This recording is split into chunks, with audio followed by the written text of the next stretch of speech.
Hey everybody, I'm Angie Goff, and this is the Oh My Goff Show. For nearly 2 decades, I've covered big stories and big names, whether it was reporting from the royal wedding, the Super Bowl, or sitting down with the First Lady. There's one thing I know for sure. Behind every headline is a human story, one filled with ups, downs, laughter, and life lessons. Each episode, we'll tap into some pretty incredible minds, people who've found true success in chasing their dream or changing the world. It's the story behind the story that I hope will inspire your own. This is the Oh My Goff Show with Angie Goff. Created live on Fireside.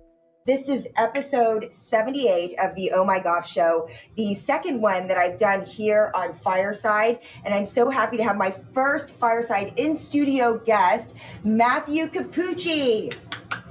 Thank you for having me. You know Matthew Cappucci. You might know him if you're here in the DMV area as a meteorologist here on Fox 5.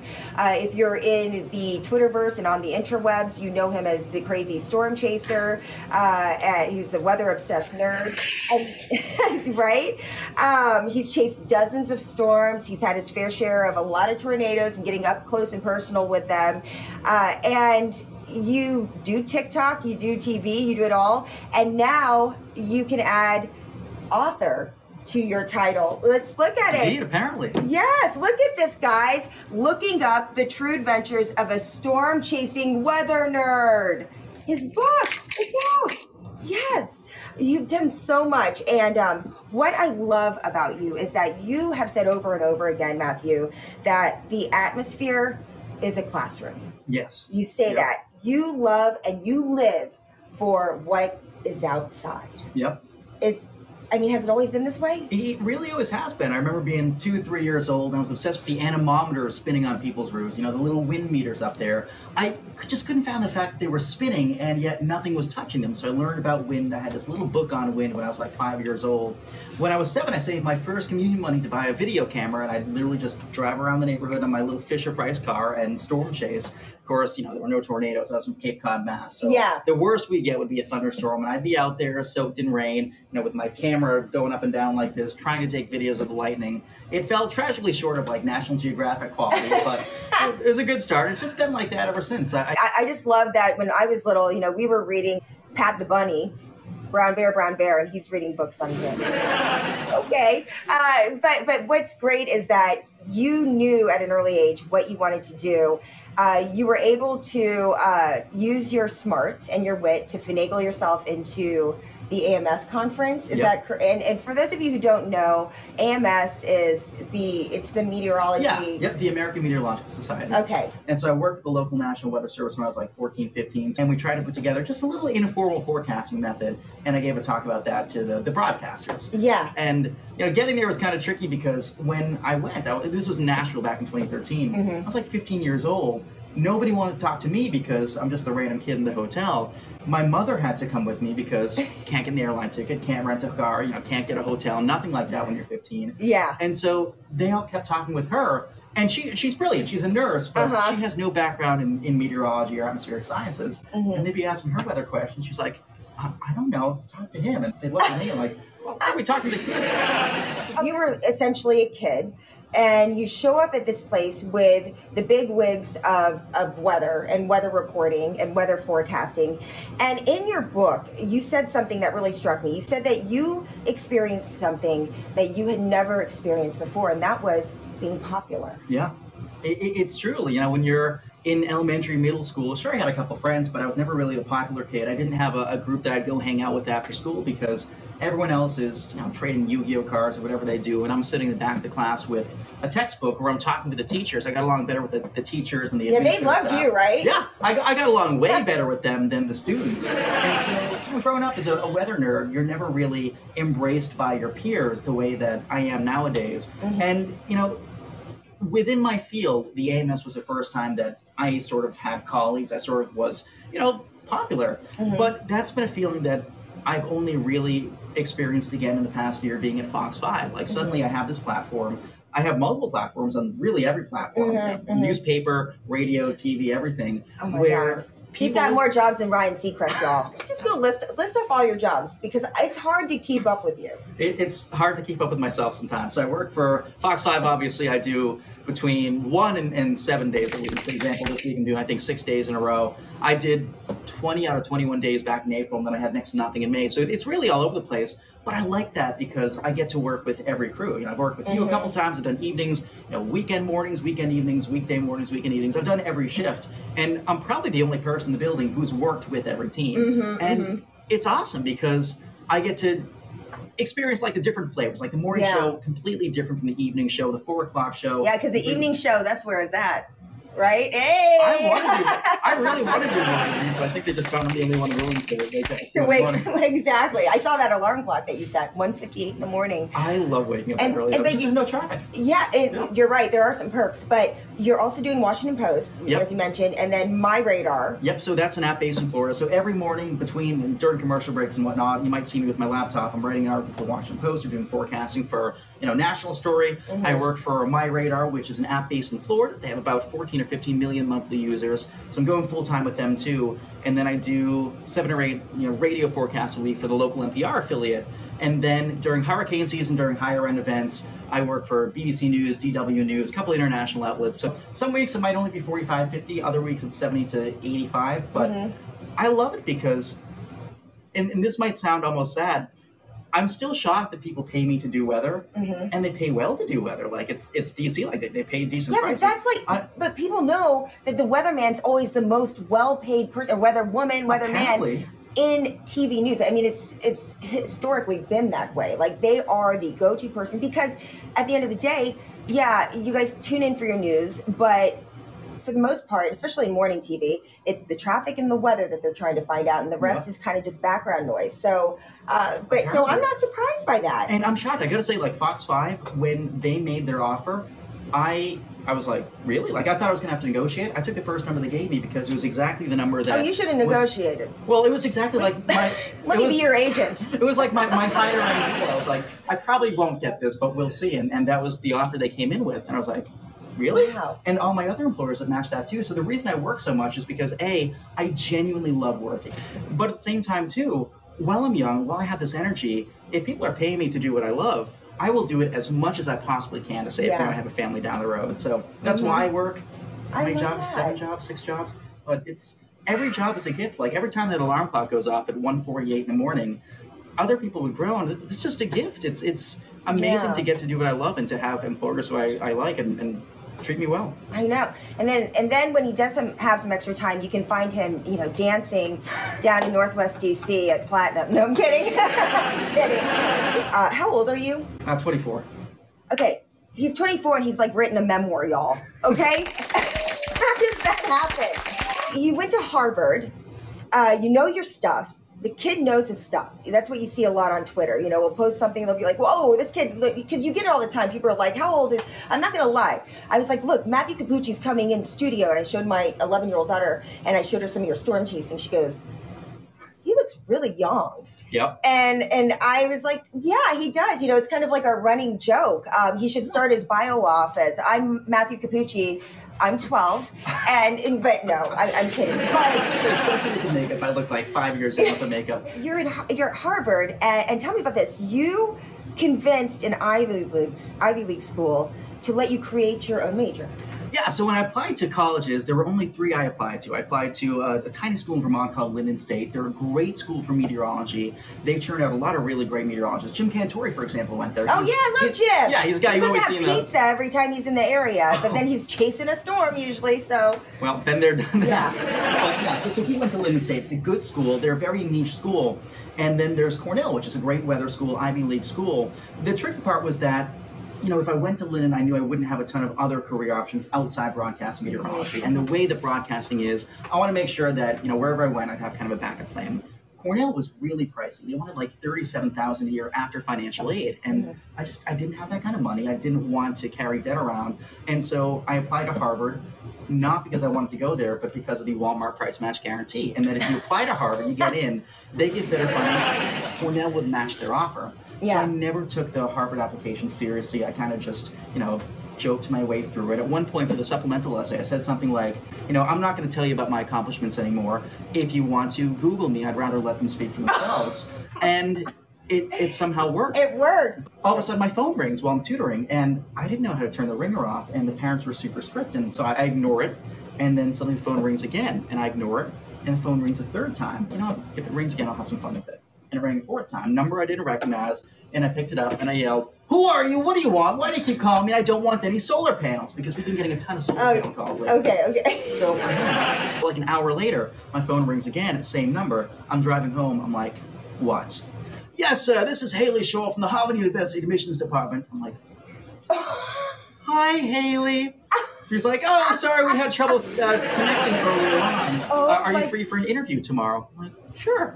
So she wasn't only the scheduler, she was the lady who drove down from Boston to Cape Cod to interview me. Oh, wow. And, yeah, that's really phenomenal. It was, but I had started off by yelling at her on the phone thinking she was a telemarketer. I know, that's the best part all. But I can't believe you didn't say, well, why don't you just Google me? So, folks, this is the mesocyclone, the rotating part of the storm. The whole thing rotates several miles wide.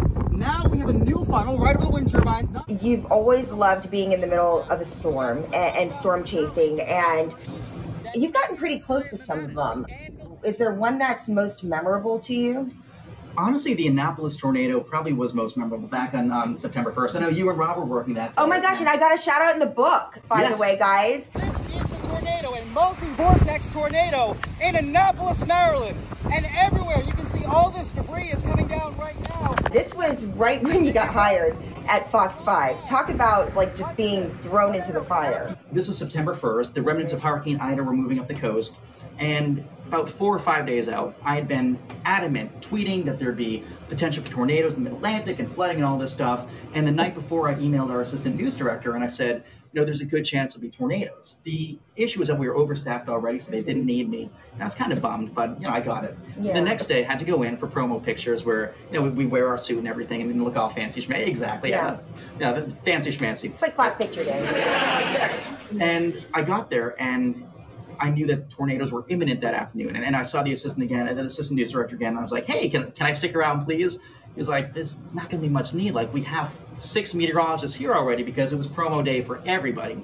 And so I took my pictures. Begrudgingly, I left. And as I'm leaving the building, I see a cell that I think is going to rotate. I see, you know, I've been forecasting for a long time.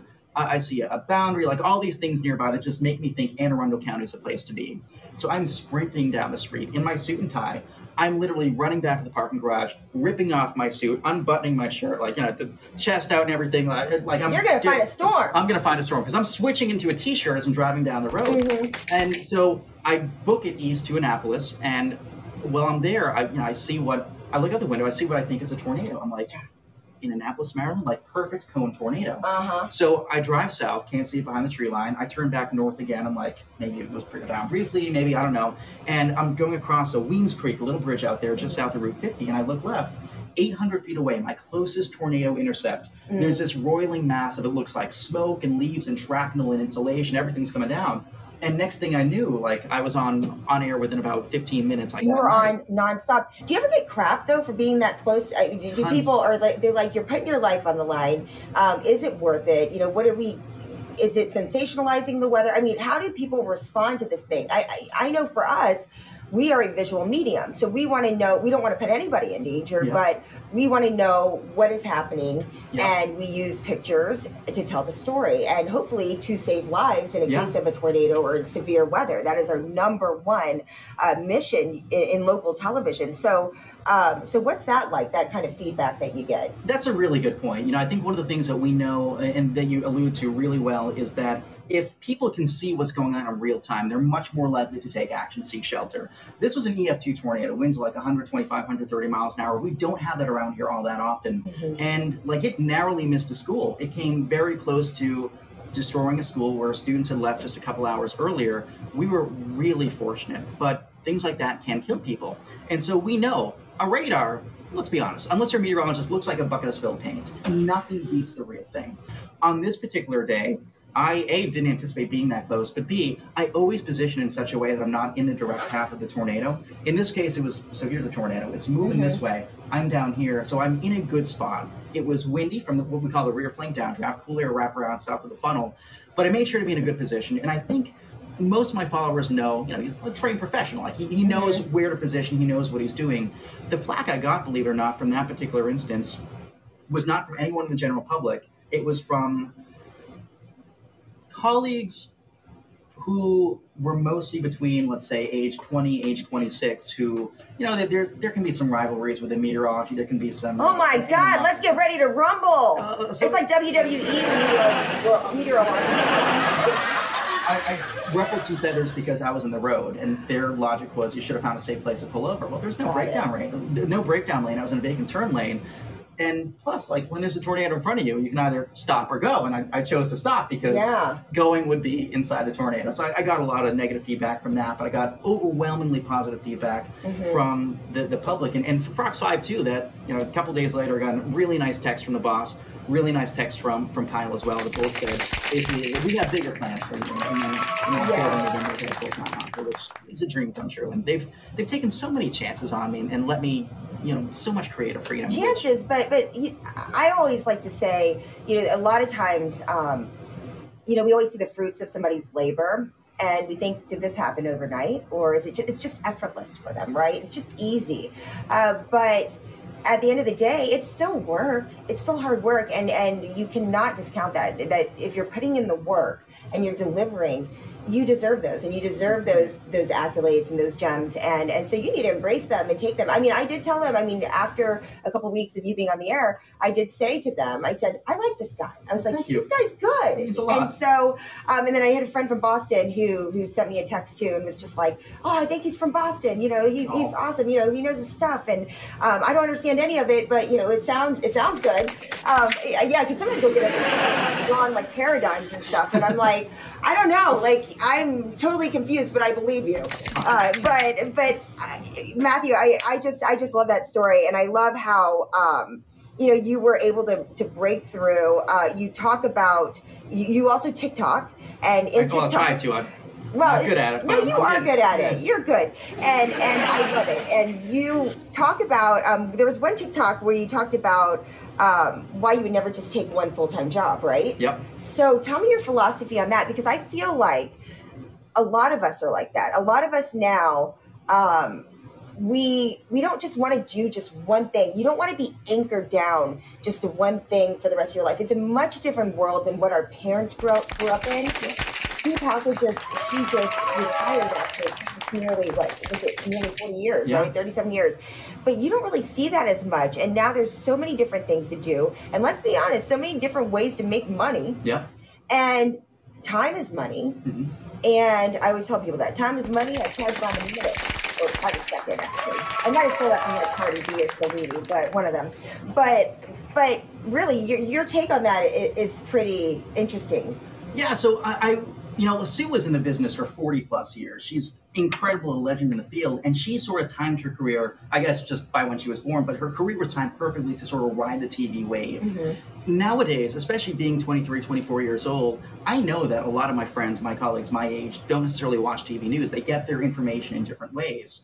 If I want to remain sort of at the top of the game in this business, I have to be on all platforms, whether that be doing TV locally, right? I can do TV, nationally, internationally for some of the other, hits I do with DW, BBC News, whether that be appearing on NPR 3 or 4 times a week, mm-hmm. whether that be TikTok, Twitter, Instagram, YouTube, all those things, be in the Washington Post, I got to be pretty much everywhere in every form, and don't get me wrong, it's taxing. I took a brief 15-minute nap before this, just at home between meetings, sitting upright in my suit. I have to stop you there.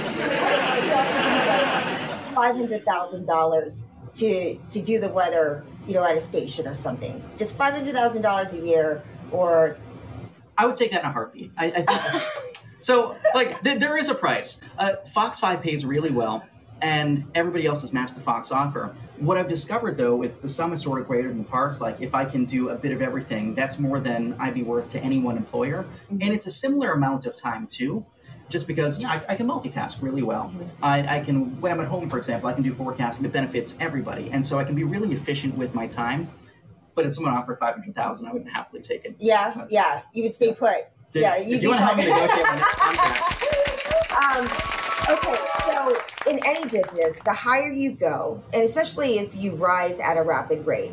I mean, you look at this is this kid, he's talking at AMS at age 15. He's going to Harvard, creating his own major. He's graduating. He's breaking into one of the biggest TV markets, one of the most important ones, I would even arguably say, the nation's capital, and chasing storms, getting big publishers to publish a book, his memoir, at age, 17. what is it again? You're 26, 22? Hey, I still eat off the kids' menu. Whatever. So. He does. So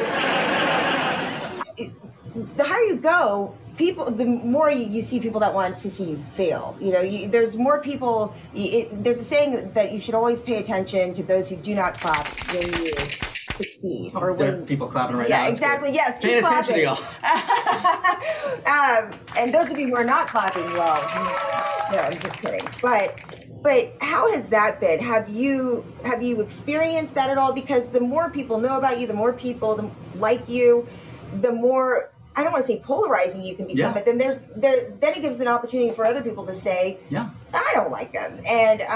And so do you ever get crap? Because I see you. You remind me of Al Roker. You're like Twitter fingers. You'll like fire back at haters and people in a fun way.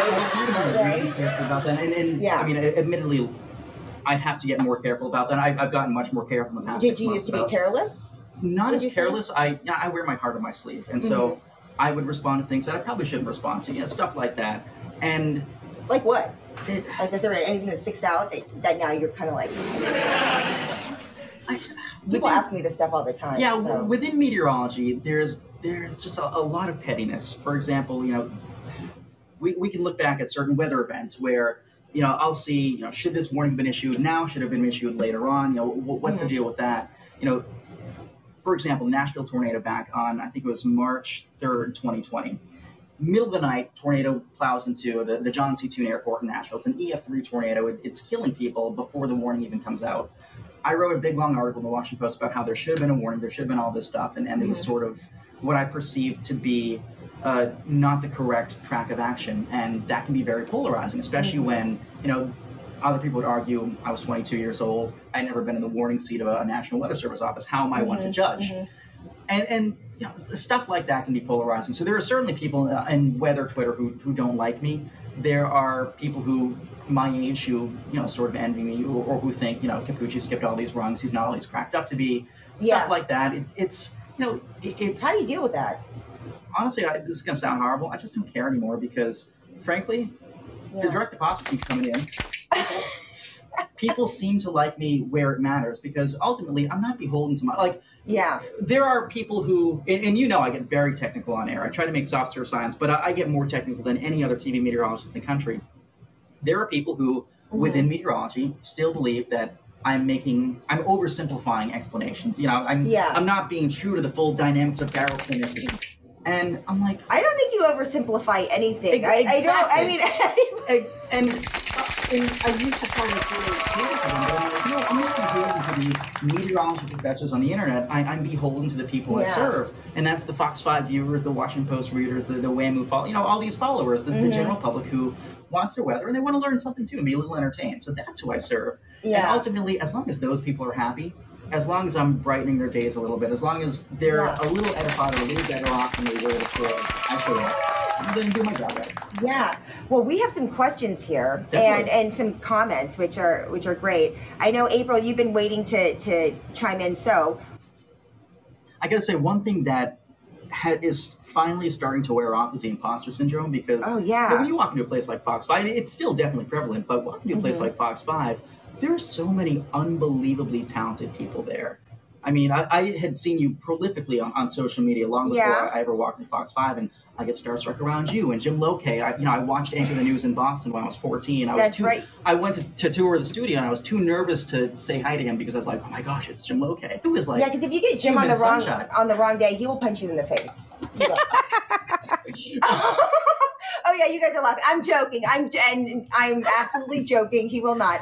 Unbelievably talented people, and I view them as the biggest stars out there. I'm so nervous to meet them, and everyone has been nothing but nice. And in every other TV station in the country, if a rookie with no experience at 23 walks in to do the weather, people would not take too kindly to it. But here, I never got the sense of that anywhere. Every single person in that building was cheering me on. Was Gwen Talbot, for example, sat with me for 3 hours one day doing practice forecasts, and she was like, "All right, from the top, do it again, do it." Like just everything. Tucker, Mike, the amount time they put in to teach me.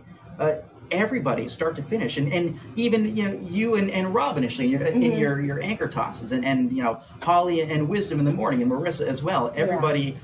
I was just being nice. Oh, sure. I mean, you're nice anyway, but just even, kidding. One thing that Holly is extremely good at, and everyone else on the station is too, but Holly in particular, she's very good at figuring out where someone's sort of buttons are and how to press them to make them very good to make them just a little bit.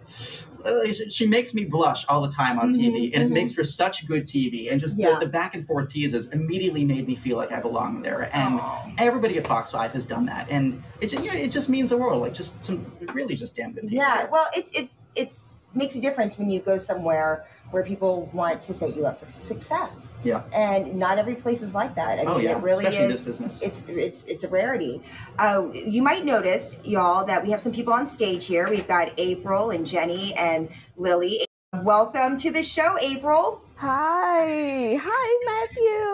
Hi, April. Is dating complicated for you, Matthew, because weather is always on your mind? Is dating complicated because weather is on my mind? That's a good question. I find that in general, and I'm not dating. I'm just little old me. Which means he's available. What I find is that I will need to find someone who is very patient in terms of how much I put into my career. Not everyone likes someone who's as career-oriented. Not everyone likes someone who is as nerdy, who's going to be running to the window all the time to see what's going on. And so, when it comes to dating, I got to find someone who's patient enough to put up with me. I'd like her to have a job that's flexible enough that she can travel, because I've been very careful with how I set up my employment in general, such that I can leave at a moment's notice to go chase a storm or to go. I know you you left Fox 5 one day. I'm like, "Where's Matthew?" They're like, "Oh, he's off for 45 days. He's gonna go find some storms." He loves the Waffle House. I do. He is. Is it smothered hash browns? What's your favorite? I love the grilled cheese sandwich. I actually once gave a eulogy on about a grilled cheese sandwich. So here's the story behind that. When I was 4, 5, 6 years old, my mother and I would always go down to Friendly's, a little New England chain. The ice cream place. Oh, yeah. So, Friendly's. Okay. So a lot of folks out there know Friendly's. And we'd go to the Friendly's near the Sagamore Bridge, so the Cape Cod Canal, every Wednesday for a kids' meal. And I'd always get grilled cheese and fries. Doesn't take, a Michelin star chef to make a grilled cheese and fries. But one day, this grilled cheese was the best grilled cheese in the universe. And, a little 5-year-old me with my big, half-toothless grin said to Marilyn, "That was the best grilled cheese I've ever had." And she said, "You're so cute. Can you come to the kitchen and tell the chef that she's having a rough day?" And there's this woman there who's just over the grill. She's making like a million sandwiches. And Marilyn introduced me to Carol. And I said, "Carol, you have a gift. That's the best grilled cheese I've ever had." And she gave me a big hug. And then every time I just wandered back into the kitchen to see if Carol was working there. Gosh. And then she started coming over for Christmas and Easter and holidays and birthdays and becoming like a de facto grandmother. And when she passed away back in 2010 or 2011, I gave the eulogy about how something as simple as a grilled cheese sandwich can become, a lifelong bond. Oh my goodness. Yeah. That is a wonderful story, isn't that? And now you found out, she's no longer with us. Rest in peace. Yeah. But I guess you found the next best thing, which is the Waffle House grilled cheese. And that's what you love, because you spend a lot of time in these places. Here's the thing. Waffle House is open 24/7.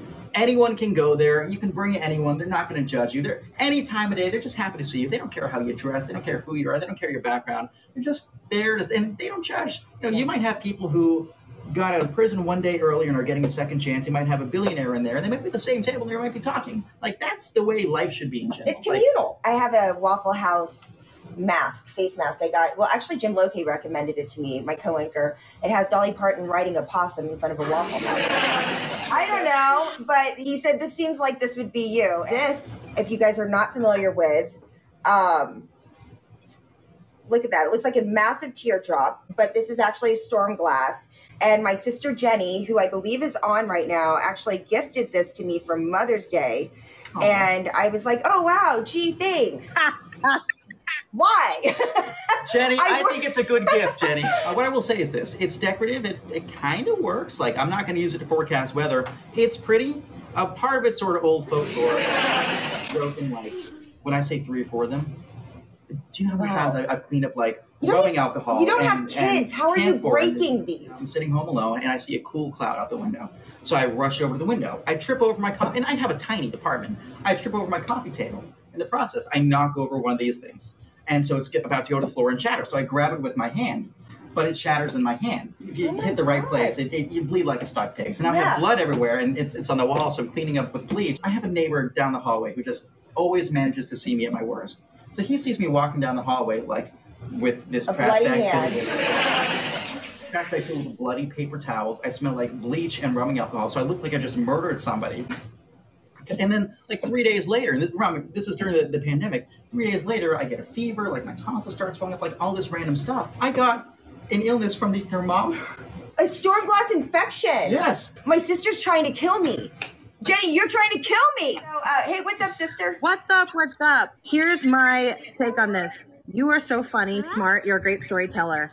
You need to change your handle. And I already have the 2 that you need to do for your poll. You ready? Okay. So I think it should either be Weather Matt Stat, okay, or Gucci Capucci. Gucci Capucci. So I think that Fox 5. So, as far as like how you keep your energy up, do you eat? Do you sleep? Do you do drugs? I overeat and I undersleep. I'll never touch drugs. It's easy to keep energy up if you love what you do. What do you do for fun? Besides the fact that you just literally almost lost your life and your hand over seeing a cloud out the window. We might, I mean, it's good to be obsessed about stuff, but I'm also, as a mother, I'm kind of like worried, like, because clouds are here. I mean, there's a cloud over our head right now. I have a cloud in my studio. I love that. So, I don't know. And that's actually been a recent struggle of mine in that, you know, I've had a couple friends move away from DC. I love hanging out with my friends. You know, we'll go out to eat a couple times a week, but I'm trying to figure out what else there is. Watch so much sports? time. Do you watch TV? Do you watch shows? I watch the Golden Girls, but I'm trying to figure out, like, that's a good show, though. You know, I always poured so much energy into my professional life and sort of, you know, I'll relax when I get here, or I'll, you know, push that off. I'll relax when I get to whatever place, that I think I forgot to, you know, figure out what else I enjoy doing. It's a blessing that I love doing weather and that I, you know, love adventuring, but I don't know what else I enjoy. I got to find a hobby. So if you guys have any recommendations, let me know. Yeah. If you have any recommendations for Gucci Capucci, please send them his way. Like, I love traveling. I'll travel with my friends. I do see that you travel. You seem like a fun guy, but I feel like if I was on vacation with you, I'd want to throw you overboard.